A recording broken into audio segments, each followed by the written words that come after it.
Thanks to modern research and technology, dairy farmers have more options than ever before to improve manure management and reduce greenhouse gases. University of Guelph researchers are looking at two environmentally promising strategies: anaerobic digestion and complete manure removal from liquid storage.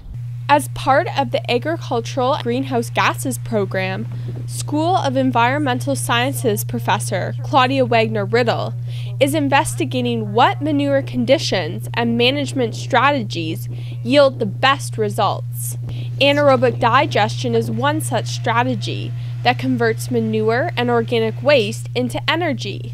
Wagner-Riddle and her team are looking at how much greenhouse gases are actually reduced through this process. Anaerobic digestion and complete emptying of tanks are really promising measures for reducing greenhouse gas emissions.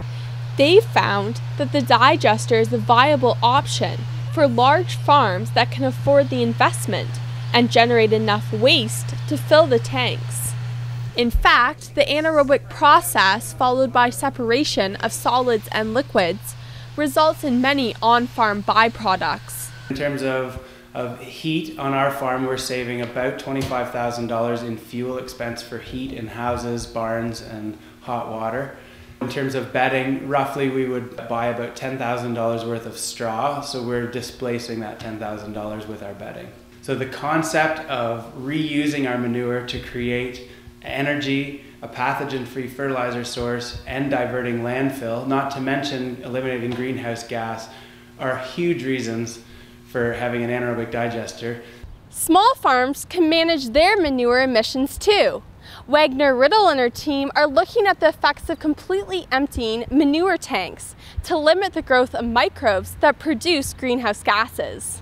So the ongoing research right now is looking at a whole range of different amounts of manure that is being left in the tank. We can get a better sense of, is it okay to empty it down to say like 10% of the volume, or does it have to go down to 5%, or does it have to be completely empty? So in addition to looking at some of these scientific considerations, we also need to look at the practicality of implementing this on a farm and how effectively a manure tank can be cleaned out. Manure management strategies, big and small, are taking hold across Ontario as dairy farmers continuously look for ways to improve both production and the environment. From the University of Guelph, I'm Samantha Beattie, reporting for Spark Air.